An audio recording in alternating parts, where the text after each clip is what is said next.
በአዲስ አበባ የከተማ መሬት ዋጋ በከፍተኛ ደረጃ እየቀነሰ እንደሚገኝ አውቀናል። የአዲስ አበባ ከተማ አስተዳደር ከሰሞኑ ባወጣው የመሬት ሊዝ ጨረታ በካሬ ሜትር 10 ሺህ ብር ጀምሮ ዋጋ መቅረቡ ታውቋል። በሌላ በኩል ደግሞ በተለያዩ ከተሞች ለሚገኙ ነዋሪዎች የቤት መስሪያ ቦታ የሚሆን ቦታ ሊሰጥ መሆኑን ሰምተናል። ነዋሪዎች ቤት ለማግኘት የቀበሌ መታወቂያ ማቅረብ እንደሚኖርባቸውም ተገልጿል።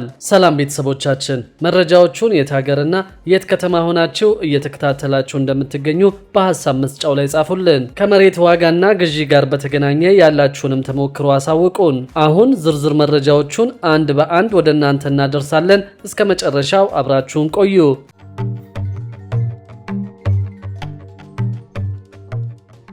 በአዲስ አበባ ከተማ የመሬት ዋጋ በከፍተኛ ደረጃ መቀነሱ ይፋ ተደርጓል። የአዲስ አበባ ከተማ አስተዳደር ከሰሞኑ ባወጣው የመሬት ሊዝ ጨረታ በካሬ ሜትር 10 ሺህ ብር ጀምሮ ዋጋ መቅረቡ ታውቋል። የአዲስ አበባ ከተማ አስተዳደር የመሬትና ልማት አስተዳደር ቢሮ ለጨረታ ካቀረባቸው 427 ቦታዎች ውስጥ የቀረበው ከፍተኛ ዋጋ በካሬ ሜትር 265 ሺህ ብር መሆኑና ቦታውም ካሳንቺስ እንደሆነ ታውቋል። የመሬትና ልማት አስተዳደር ቢሮ የመሬት ዝግጅት ባንክና ጥበቃ ዳይሬክተር አቶ ሀብታሙ ተስፋዬ እንደገለጹት በአምስተኛ ዙር እየተካሄደ በሚገኘው የመሬት ሊዝ ጨረታ 18 ሄክታር መሬት ቀርበዋል። በሊዝ ለማጫረት ከቀረቡ ቦታዎች ውስጥ ካሳንቺስ የሚገኝ አንድም ቦታ በካሬ ሜትር 265 ሺህ ብር ለመግዛት ከተጫራች ዋጋ መቅረቡን እስካሁን በ5 ክፍለ ከተሞች በተደረገ የጨረታ ሂደት 76 ተጫራቾች በጊዜያዊነት ጨረታውን ማሸነፍ መቻላቸውን አክለው ገልጸዋል። ለጨረታው የቀረቡ ቦታዎች የሚገኙት በ9 ክፍለ ከተሞች እንደሆኑ የገለጹት ዳይሬክተሩ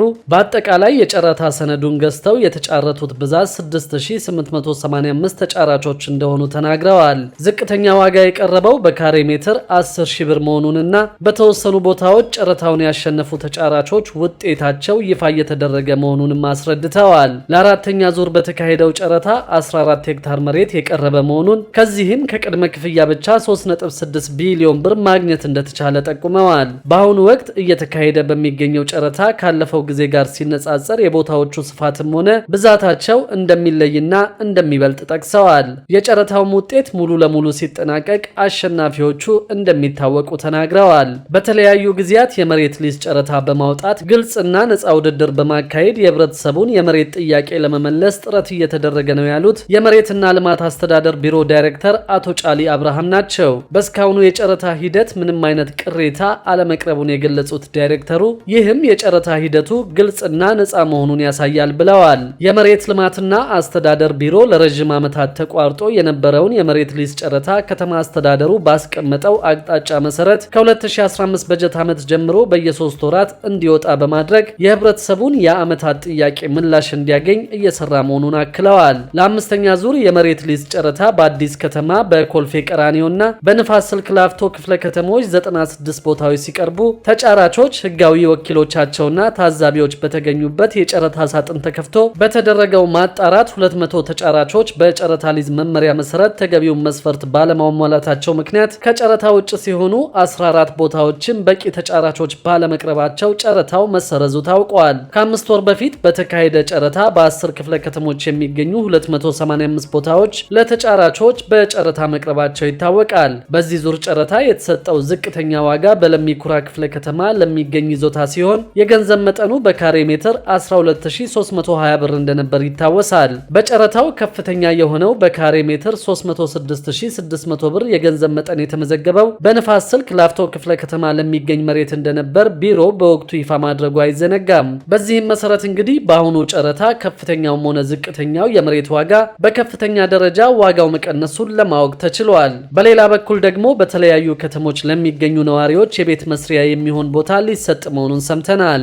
ነዋሪዎች ቤት ለማግኘት የቀበሌ መታወቂያ ማቅረብ እንደሚኖርባቸውም ተገልጿል። ይህንን ከግምት በማስገባት የመንግስት ሰራተኞች፣ የጸጥታ ኃይሎችና ሌሎችም በማህበራት ተደራጅተው መሬት እንደሚያገኙ ታውቋል። ውሳኔውን ተግባራዊ ለማድረግ ቀዳሚ የሆነው የባህር ዳር ከተማ ሲሆን ለ500 ማህበራት ለቤት መስሪያ የሚሆን ቦታ ሊሰጥ መሆኑ ይፋ ተደርጓል። የባህር ዳር ከተማ አስተዳደር ተቀዳሚ ምክትል ከንቲባ አቶ ጎሹ እንዳለማው በሰጡት መግለጫ ከህዳር 2013 ዓ.ም ጀምሮ ቤት ለመስራት የሚሆኑ ማህበራት እንዳይደራጁ በካቢኔ ደረጃ ተከልክሎ እንደነበር አስታውሰዋል። በአሁኑ ጊዜ እገዳው እንደተነሳ የገለጹት ተቀዳሚ ምክትል ከንቲባው ለ500 ማህበራት ለቤት መስሪያ የሚሆን ቦታ ለመስጠት ከተማ አስተዳደሩ መዘጋጀቱን ገልጸዋል። አቶ ጎሹ አክለውም ማህበራቱ በ3 ምዕራፍ እንደሚደራጁ የተገለጸ ሲሆን በመጀመሪያው ዙር የመንግስት ሰራተኞች፣ በሁለተኛው ዙር የጸጥታ ኃይሎች ሲደራጁ፣ በመጨረሻው ዙር ደግሞ ነዋሪዎች እንደሚደራጁ ተናግረዋል። ነዋሪዎች በመጨረሻ ላይ እንዲሆኑ የተደረገው ከመታወቂያ ጋር በተያያዘ መሆኑን ከንቲባው ገልጸዋል። ከንቲባው የነዋሪነት መታወቂያው ችግር አለበት ያሉ ሲሆን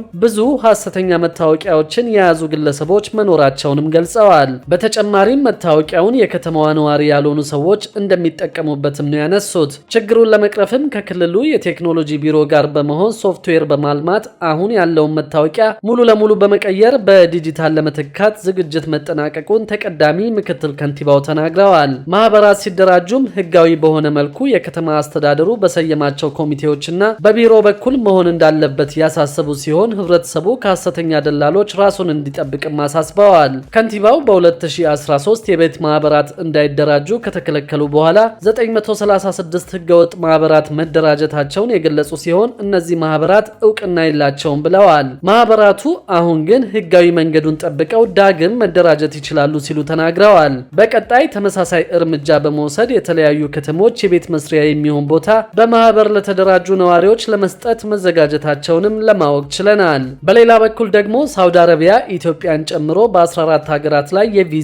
ጊዜያዊ እገዳ መጣሏ ታውቋል። ሳውዲ አረቢያ ለኡምራ፣ ለቢዝነስና ለቤተሰብ ጥየቃ የሚሰጡ ቪዛዎች ኢትዮጵያን ጨምሮ ለ14 ሀገራት እንዳይሰጡ በጊዜያዊነት አግዳለች። እገዳው የሐጅ ጉዞ መገባደጃ እስከሆነው የሰኔ ወር አጋማሽ 2025 ድረስ ውሳኔው እንደሚጸና የታወቀ ሲሆን ውሳኔው የተሰጠው በሐጅ ጊዜ ያለውን መጨናነቅ ለመቀነስና ደህንነትን ለማረጋገጥ መሆኑ ተነግሯል። ቪዛ እስከ ሐጅ መገባደጃ ወር ድረስ እንዳይሰጣቸው የተከለከሉት ሀገራት የኡምራ ቪዛ ማግኘት የሚችሉት በቀጣዮቹ 5 ቀናት ውስጥ ብቻ መሆኑም ተገልጿል። ቪዛ እንዳይሰጣቸው የተከለከሉት ሀገራትም ኢትዮጵያ፣ አልጄሪያ፣ ባንግላዴሽ፣ ግብጽ፣ ኢንዶኔዥያ፣ ህንድ፣ ኢራቅ፣ ጆርዳን፣ ሞሮኮ፣ ናይጄሪያ፣ ፓኪስታን፣ ሱዳን፣ ቱኒዚያ እና የመን ናቸው። ቪዛ እንዳይሰጥ የተከለከለባቸው ሀገራት ዜጎች በኡምራ ወይም በጉብኝት ቪዛ ወደ ሳውዲ አረቢያ ከገቡ በኋላ ያለ ፈቃድ በዛው በመቆየት ያለ ፈቃድ የሐጅ ፕሮግራም ላይ ሲሳተፉ እንደነበር የተገለጸ ሲሆን ሳውዲም ይህንን መጨናነቅ ለመቀነስ ቪዛውን መከልከሏ ተዘግበዋል። ባለፈው ዓመት በሐጅ ወቅት በተፈጠረው መጨናነቅና ከፍተኛ ሙቀት ምክንያት 1200 ሰዎች መሞታቸው የሚታወስ ሲሆን ሳውዲ ያለ ፈቃድ ሐጅ ሲፈጽሙ የሚገኙ ሰዎችን ለ5 ዓመታት ወደ ሳውዲ አረቢያ እንዳይገቡ እገዳ እንደምጥልባቸው ማስታውቃለች።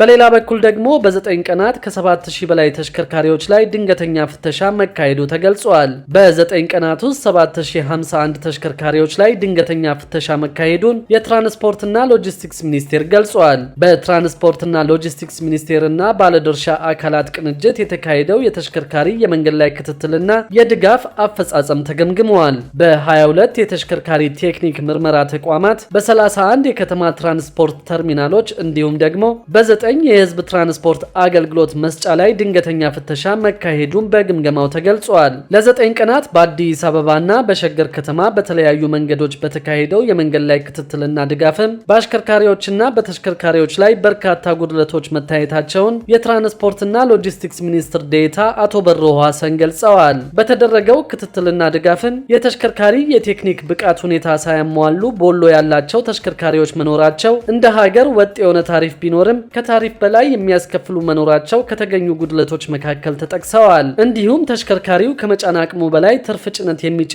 አሽከርካሪዎች መኖራቸውና በአንዳንድ አሽከርካሪዎች ተደራራቢ የትራፊክ ቅጣት ያላቸው መሆኑም ተነግረዋል። በቀጣይ የሚታዩ ችግሮችን ለመቅረፍ እንዲቻል ዘላቂነት ያላቸው ስራዎች እንደሚሰሩ ሚኒስትር ዴታው ገልጸዋል። ይህም የተሽከርካሪ መርማሪ ተቋማትም ሆነ የአሽከርካሪ ማሰልጠኛ ተቋማት ከተለመደው አሰራር ውጭ በቴክኖሎጂ በተደገፈና በዲጂታል ሲስተም ከማዕከል ቁጥጥር ለማድረግ ስራዎች እየተሰሩ ነው ብለዋል። ክቡራትና ክቡራን የአዲስ ቢዝነስ የዩቲዩብ ቻናል ተከታታዮቻችን ይህንን ቻናል ሰብስክራይብ ሳታደርጉ የምትከታተሉን ከሆነ ቢዝነስና ሌሎች ተያያዥ ጉዳዮችን በተመለከተ አዳዲስ መረጃዎችን ለማግኘት የዩቲዩብ ቻናሉን ሰብስክራይብ በማድረግ ቤተሰብ እንድትሆኑን በትህትና እንጠይቃለን።